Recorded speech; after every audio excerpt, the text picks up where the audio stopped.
चलिए दोस्तों, मैं देवेश कुमार पाठक एस्ट्रोलॉजर आप सभी का अपने YouTube चैनल अल्टीमेट ज्योतिष गुरु में हृदय से वंदन करता हूं। आज नवरात्रा शुरू हो गए हैं और पहला दिन, आज प्रथम दिन था। आप सभी लोगों ने अपने नवरात्रा आज अच्छी तरह से शुरू किए होंगे। माँ की पूजा अर्चना की होगी विधिवत रूप से, मैं ऐसा मानता हूं।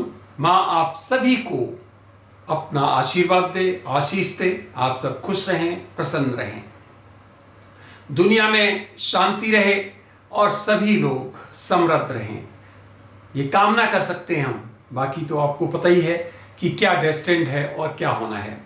तो आप जितने लोगों के भी हमारे पास जो मैसेजेस आए हैं, पर्सनली आप लोगों ने जो हमें विश किया है, हम सभी को आपको नमन करते हैं और माँ से प्रार्थना करते हैं कि आप सभी लोग समृद्ध रहें और खुश रहें। आज का जो मैं वीडियो देने जा रहा हूं वो है be ready for destruction, inflation and much more.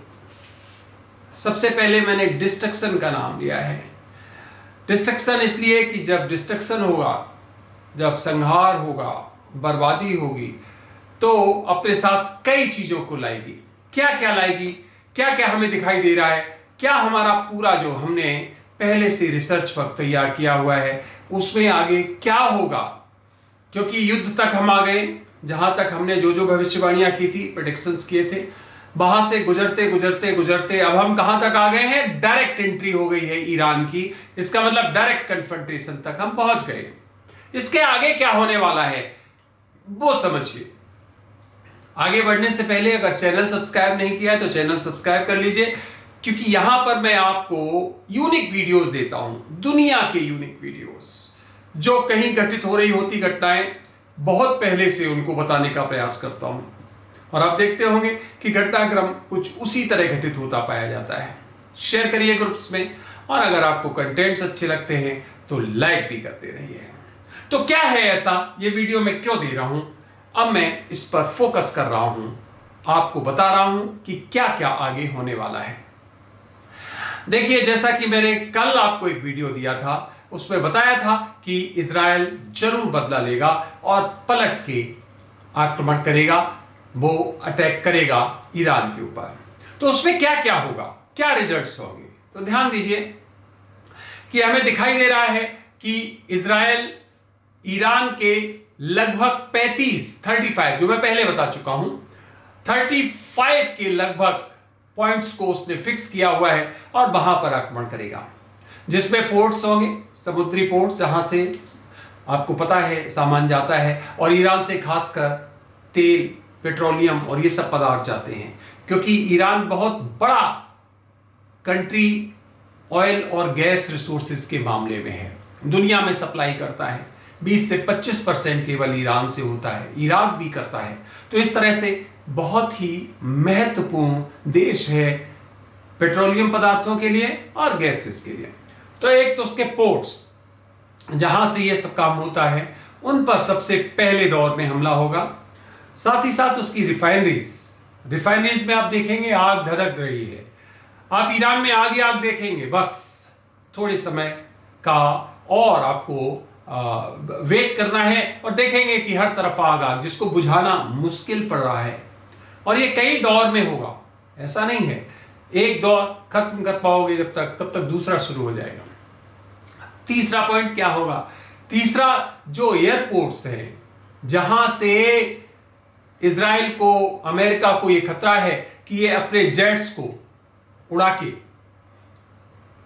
ये हमला कर सकता है वहां पर। तो इसका मतलब 35 के लगभग हमें पॉइंट्स दिखाई दे रहे हैं, जो पहले दौर में पूरे किए जाएंगे, और इस तरह से ईरान की एक तरह से बैकबोन को तोड़ने का प्रयास किया जाएगा। फिर क्या है, इसके अलावा हमें यहीं पर दिखाई दे रहा है जलपोत, वो सिंक होंगे, उनको बर्बाद किया जाएगा।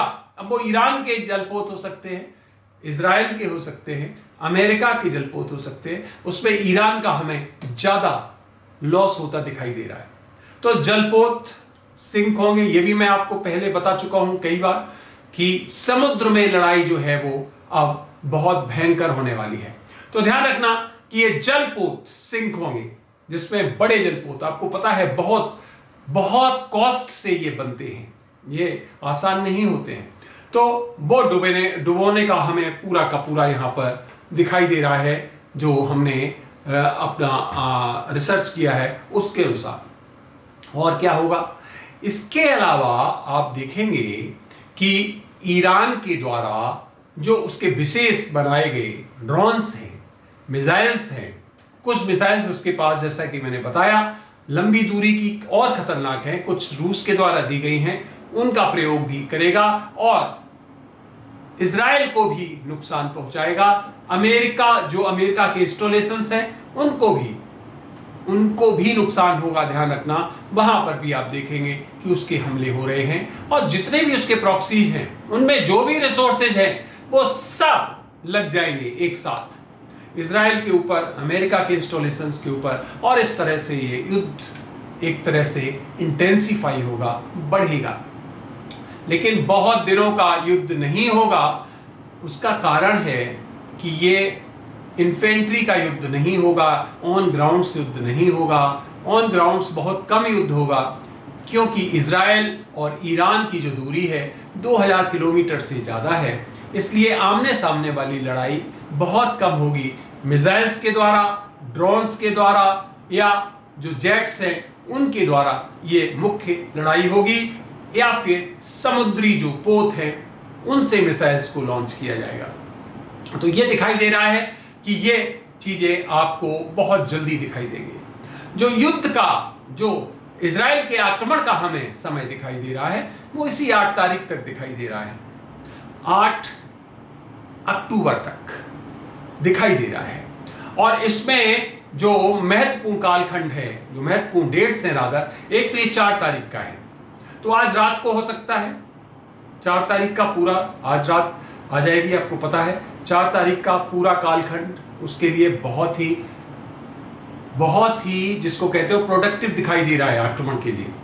7 तारीख और 8 तारीख, वो दोनों तारीख बहुत ही कंड्यूसिव है।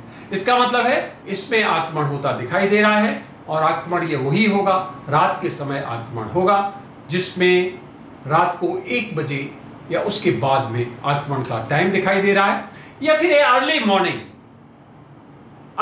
अगर 8 तारीख को हुआ तो ये अर्ली मॉर्निंग आक्रमण होगा। इसका मतलब है कि ये मे बी 4 बजे 5 बजे इस तरह से। तो ये हमें दिखाई दे रहा है कि बहुत जल्दी इजराइल के द्वारा ये आक्रमण किया जाएगा, जिसमें बेसिक जो मैंने इंफ्रास्ट्रक्चर आपको बताया पहले दौर में ये कवर किए जाएंगे। रिफाइनरीज हैं, गैस के इनके जो सेंटर हैं, जहां गैस इनका उत्पादन होता है, पाइपलाइंस है जहां से इनका सप्लाई होता है, आर्मी इंस्टॉलेशंस है क्योंकि वहीं से आक्रमण होंगे, जो एयरफोर्स के जो एयरपोर्ट्स हैं जिनसे जेट्स उड़ सकते हैं वो हैं, और साथ ही साथ रिफाइनरी जितनी हैं उनके ऊपर ये आक्रमण पहले दौर में किया जाएगा। उसके बाद इंटेंसिफाई होंगे आक्रमण, और बाकी चीज़ों पर उनको आगे बढ़ाया जाएगा। जो इनका जो न्यूक्लियर का या एटॉमिक का जो इनकी फैसिलिटीज हैं उस पर आक्रमण बाद में होगा। ये अभी शुरू में नहीं दिखाई दे रहा है, ये लग रहा है कि आक्रमण बाद में किया जाएगा, बाद में होगा। इसका मतलब भयंकर आक्रमण कुछ बाद में भी दिखाई दे रहे हैं, जो हो सकता है किसी और माध्यम से भी किए जाएं, उसका भी हम आपको कोशिश करेंगे आगे बताने का। तो इसका अर्थ क्या हो गया, परिस्थितियां यहाँ पर काफी, अब डिस्ट्रक्शन आप समझ गए। क्या होगा इसका परिणाम, यह होगा कि महंगाई बहुत बढ़ जाएगी। आप देखेंगे क्योंकि पेट्रोलियम पदार्थों से ही सब कुछ चलता है, वो एक आज भी साधन है हमारे ट्रांसपोर्टेशन का, एक जगह से दूसरी जगह चीज़ों को ले जाने का, और जब उसके एकदम वृद्धि होगी मूल्य में तो महंगाई एकदम बढ़ जाएगी। तो आप लोग कोशिश करिए कि अभी आप अपने जो बेसिक चीज़ें हैं उनको अपने पास अरेंज करके रखिए। शुरू से कह रहा हूं, अब वो समय आ गया है, उसका खास ख्याल रखना है आपको। महंगाई के साथ साथ चेन सिस्टम टूटेगी, क्योंकि जब समुद्री क्षेत्र में इस तरह के डिस्टर्बेंसेज आएंगे तो जो आपकी अवेलेबिलिटी है, जो आपके दैनिक चीज़ों की, उसमें भी कमी आएगी। तो वो भी कोशिश करिए कि अपना ज़्यादा नहीं, बहुत ज़्यादा नहीं तो फिर वही प्रॉब्लम हो जाती है कि मार्केट में भगदड़ मच जाती है। ऐसा नहीं, थोड़ा बहुत कर लीजिए, क्योंकि बहुत लंबा युद्ध नहीं चलेगा, मैं बार बार कह रहा हूँ। ये इजराइल और अमेरिका अगर इन्होंने सीरियसली रिटेलिएट किया तो एक सप्ताह में ईरान बर्बाद हो जाएगा पूरी तरह से। एक सप्ताह मैं आपको टाइम दे रहा हूं, एक सप्ताह में बर्बाद हो जाएगा और उसे घुटने टेकने पड़ेंगे, क्योंकि ईरान के पास इतने रिसोर्सेज नहीं है कि वो इजराइल और अमेरिका को फेस कर पाए, उनके आक्रमणों को फेस कर पाए। इसलिए चिंता की बात नहीं है, बहुत लंबा युद्ध नहीं होगा। हाँ, ये जरूर है कि इस युद्ध के साथ एक महत्वपूर्ण होगा कि ध्रुवीकरण होगा। एक सप्ताह जो मैंने समय बताया उसमें ध्रुवीकरण होता चला जाएगा, जिसमें रूस बिल्कुल ईरान के साथ खड़ा होगा, टर्की साथ खड़ा होगा, कुछ और हैं इसमें देश वो भी ईरान के साथ खड़े होंगे। लेकिन किसी में इतनी ताकत नहीं है कि जो इस युद्ध को महीनों तक ले जाए रूस को छोड़ के। तो इसका मतलब यह हुआ कि यह युद्ध पर्टिकुलर वो बहुत लंबा नहीं खींचेगा। लेकिन चूंकि उधर यूक्रेन और रूस चल रहा है, उधर रूस और ताइवान की परिस्थितियां हैं, रूस के साथ और जो उसके सदर्न कंट्रीज हैं उनके साथ स्थितियां हैं, वो युद्ध जरूर भड़कने की स्थितियां बन रही हैं। तो इसका मतलब है कि बाद में ये और ज्यादा परिस्थितियां खराब हो सकती है। लेकिन ईरान के साथ पर्टिकुलरली इंडिविजुअली कोई ऐसा खतरा नहीं है जिससे विश्व युद्ध की परिस्थितियां बन रही हो, क्योंकि ईरान उस हालत में है ही नहीं। रूस जिस दिन ये बोल देगा कि हम ईरान के साथ खड़े हैं, और जब वो फिजिकली युद्ध मैदान में आ जाएगा उस समय परिस्थितियां विपरीत होंगी। तो इसका मतलब क्या हो गया कि अभी हमें यही देखना है एक सप्ताह जिसमें ईरान को बहुत हानि उठानी पड़ेगी, हानि इजराइल को भी उठानी पड़ेगी, क्योंकि जैसा मैंने बताया उसके पास भी कुछ ऐसे लेथल वेपन्स हैं जिससे वो प्रतिघात करेगा। लेकिन ईरान को बहुत लॉस उठाना पड़ेगा और उसकी इकोनॉमी बहुत पीछे चली जाएगी, आप ये कह सकते हो। तो महंगाई की परिस्थितियां हैं, स्टॉक मार्केट दुनिया के डाउन आएंगे, चेन सिस्टम डिस्टर्ब होगा, सोना चांदी अप जाएगा, जितने पेट्रोलियम पदार्थ हैं अप जाएंगे। लगातार अब याद करिए हमारे पिछले सालों के और महीनों के वीडियोस, यही कहता आ रहा हूं लगातार, वही होने का टाइम अब आ गया है। तो वो सब कुछ यहां पर होने वाला है। तो जो लोग बाहर जाने वाले हैं विदेश या विदेश से यहां आने वाले हैं, वो कोशिश करें कि जल्दी से जल्दी आ जाए, नहीं तो आने जाने के जो फेयर्स है, टिकट्स हैं, वो भी बहुत कॉस्टली होने वाले हैं। और ये एक और ख्याल रखिए कि इन पर्टिकुलर दिनों में बहुत असुरक्षित हो जाएगा यात्रा करना, क्योंकि अब जरूरी नहीं है कि कोई देश जो है नॉट जिसको आप कहते हो नो फ्लाई जोन, एक तरह से शॉर्ट में कह सकते हो सकता है वो घोषित करे ना करे। अभी ईरान ने घोषित नहीं किया और आक्रमण कर दिया, तो कोई भी बड़ी दुर्घटना भी इस कालखंड में हो सकती है, जिसके चांस पूरे पूरे दिखाई दे रहे हैं। तो इसलिए उससे बच के रहिए, कोशिश करिए अवॉइड करिए इन दिनों में आने जाने में, या फिर ऐसे रूट से जाइए जो सेफ रूट हो। ये सब चीजें आपको ख्याल रखनी है, अपने को सुरक्षित रखिए निश्चित तौर पे, क्योंकि आगे जो भी अभी कालखंड आ रहा है वो वास्तव में पीसफुल नहीं है, उसमें कई डिस्टर्बेंसेस दिखाई दे रहे हैं, और खासकर मध्य एशिया, पूर्व एशिया और ये आपका यूरोपियन जो क्षेत्र है, इनमें बहुत बड़े डिस्टर्बेंसेस दिखाई दे रहे हैं। इसलिए होशियार रहिए और अवेलेबिलिटी रखिए अपने संसाधनों की। ये कुछ जो महत्वपूर्ण चीजें हमें दिखाई दे रही थी वो मैंने आपको इस वीडियो में बताई।